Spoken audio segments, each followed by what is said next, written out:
So we've been wanting to film a choir forever, and I think we finally found one. We're way out in the back country, 40 miles outside of Houston.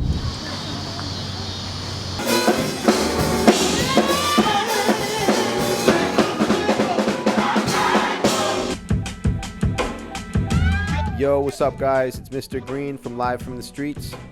For this episode, we're collecting sounds all over the city of Houston. We're going to hang out with the great photographer Greg Noir at the Tauntaun Show. Check out Wiley's basketball court for Mountain Dew. We're going to record some gospel choir music, and then we'll meet up with Eve and Doe Beasy to record a track. This is Live from the Streets, Houston.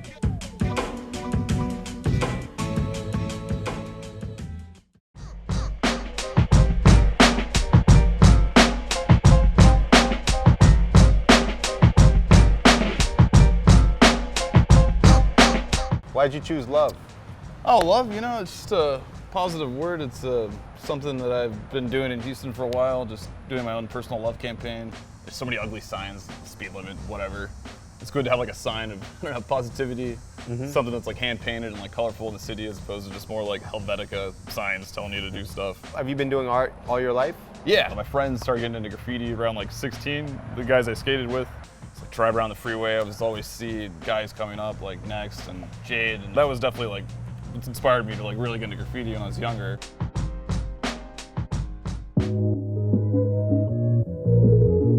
You see like growing up watching like N1 mixtapes and like Hot Sauce and everything like that, so I always wanted to like emulate the moves. So when I was 3, my dad put a basketball in my crib and he was like, this is gonna be your ball to play with.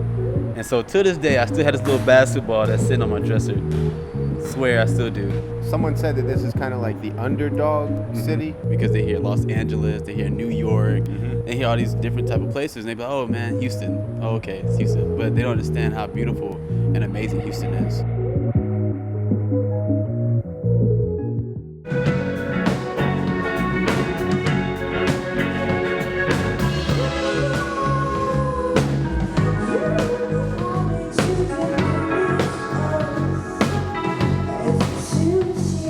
What's special about the music scene in Houston? Our music scene is more like a family than any other city that I've been to. Like, you can know everybody very easily. It's a city where you all believe that you're part of something together, and so it really creates this sense of like familiarity and trust.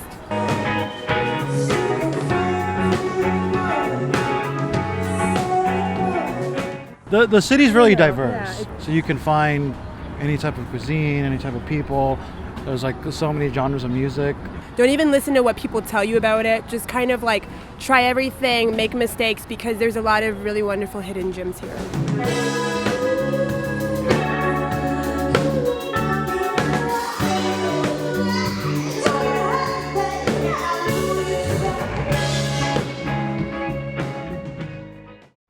Yo, we're here, Houston, Texas. We got Greg Noir. We're back with the Tauntauns. We were at Soundcheck earlier, and now we're gonna check out the whole show and see what he does best and get some more music.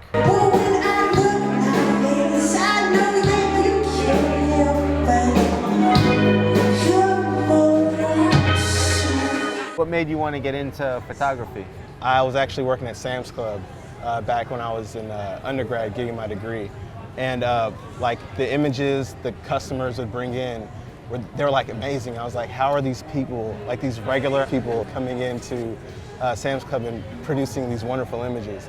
And I was like, if they can do it, I'm sure I can do it. So wait, you worked the photo booth or the photo department at Sam's Club? At Sam's Club, yeah.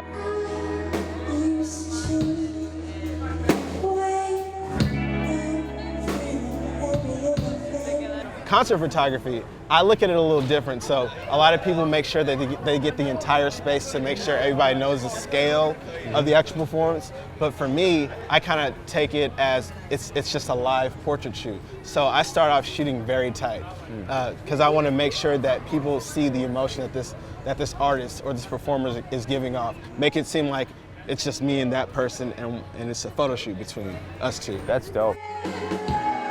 What's special about taking pictures in Houston? You know, these Houston locals who allowed me to like document their journey. That's really what was my jumping off point. So I definitely owe a lot to the city.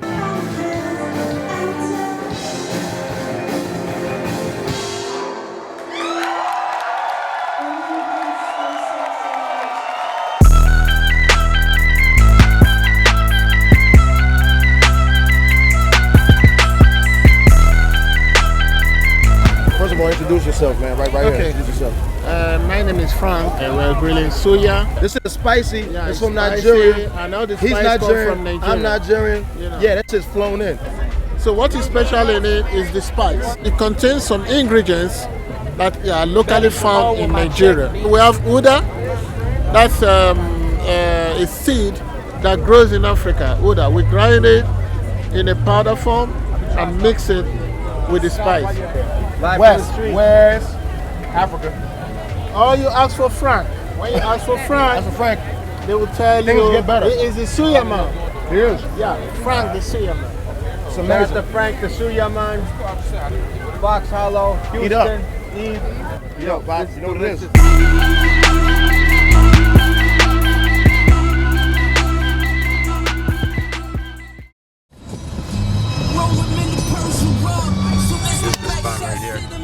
All right, so we've been wanting to film a choir forever, and I think we finally found one. We're way out in the back country, 40 miles outside of Houston. It starts at 6:46 p.m. on the dot.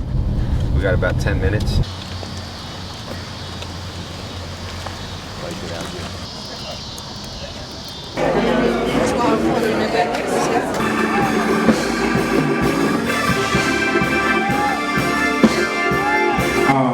This gentleman you see here with this camera wanted to do some videotaping of some gospel music, and so I said they could come on to Liberty tonight. Amen.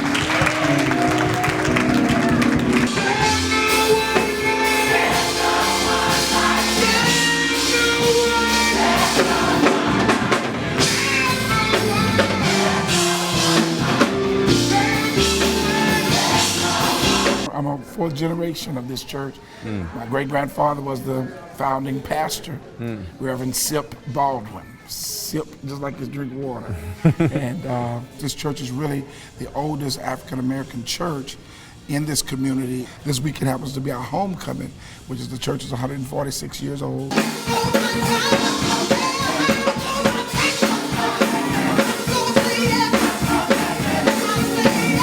What's the overview of gospel music?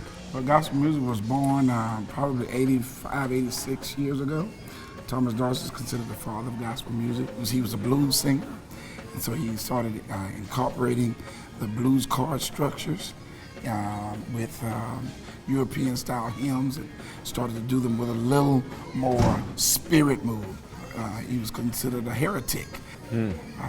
Clapping the hands and swaying and moving along with it, and so it was not accepted in the mainstream church.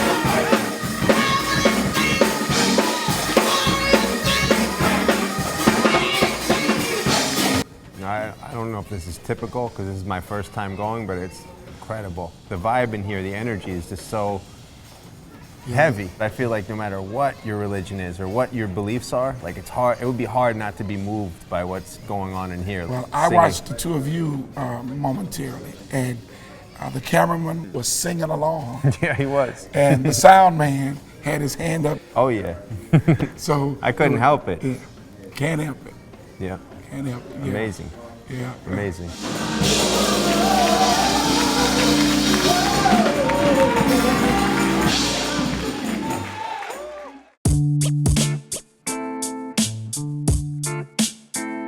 Yo, what's up? Live from the streets, live from the tailgate.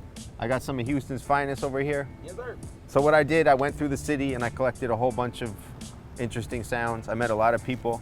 We found this dude named Chester D.T. Baldwin, who's a gospel musician, and he runs a church. And it just happened to be this weekend was the 146th anniversary. You might not think you're a gospel music fan, but if you happen to go into this guy's world, like you'll become one. I don't think if you love music, I don't think you could really see what he's doing and not be drawn to it.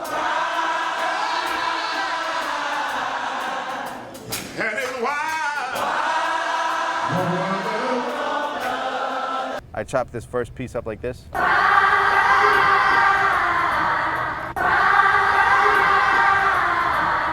I took another part.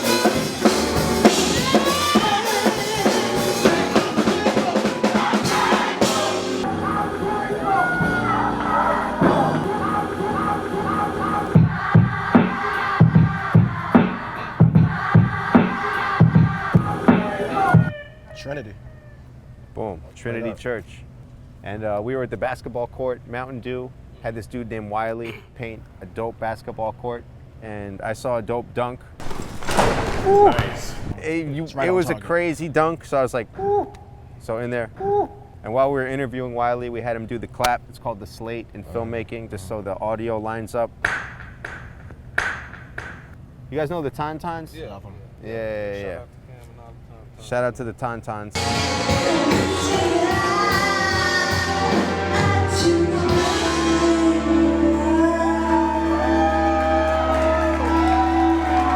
It was like a little outro to one song. I think they enjoyed it. They killed it. The crowd went nuts for them.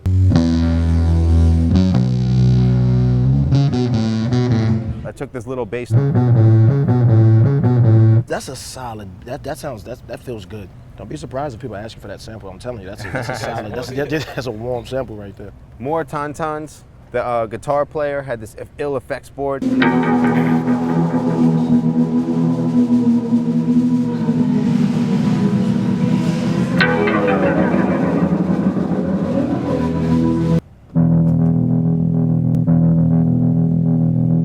So I used it kind of like a bass line. And then one more choir sound.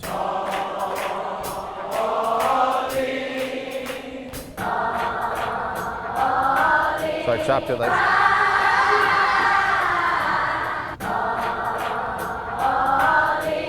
So everything together.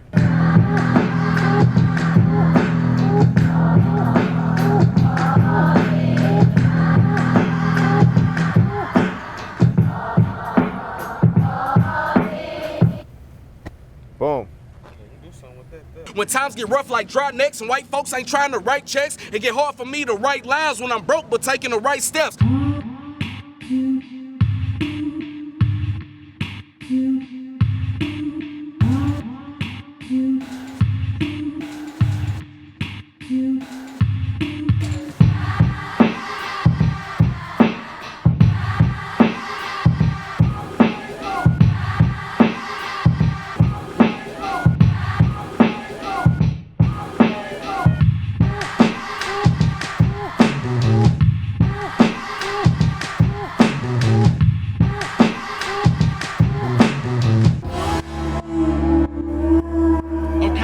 Between a rock, either hit the lotto or hit the block, and all that this and that gonna get you on, it's gonna get you shot. I'm like a ticking clock about to blow, but don't know when, and ain't no food inside the kitchen, so it's time to grab the kitchen pies. Look, the fork clicking against the Pyrex when I stretch, the workout like the kid was curling biceps. The good die young, and I feel like I'm next, so I'm out here chasing them Benjamins like Ice Cube and Mike Epps. When times get rough like dry necks and white folks ain't trying to write checks, it get hard for me to write lines when I'm broke but taking the right steps. Every week my buzz get bigger from some stuff I did on stage, but every week it's hard to sleep because my rent ain't getting paid. So should I stay inside the booth or hit these streets? But both of my kids sleep, and when they wake up they gon' be hungry, and I can't feed they ain't no beast. Sometimes I'm forced to make decisions just to make sure my kids is living right. Don't watch my kids tonight cause I'm too busy serving them. I'm blessed. My house is supported by ultralight beams, but I'm stressed. I need a vest cause of that ultra white team. I was born in the belly. What more can you tell me? Where I've been in and outside Queens, you visited. At most you was sightseeing. Mr. Softy, he pulled up often, wasn't just offering ice cream, cause bomb pops often and not enough to pay for nice things. Nah, to keep them lights on. See how this culture might mean a little more to me than vultures and Jordans and tight jeans. I go forward, it's Excelsior. Push the mic just like Dean. This HOODGOOD music, should know Mike Dean. I'm on this beat made by Green, sampled angels with tied wings. With every voice that I've made, lift every voice that I sing. I think that I'm supposed to like me. I'm black, I'm in Houston, I rap, I am the poster. Tried me in a purple mustache and a book bag, but I'm more shallow than books have to meet her. Have you seen her? I can't find my Marlene. Mr. Green.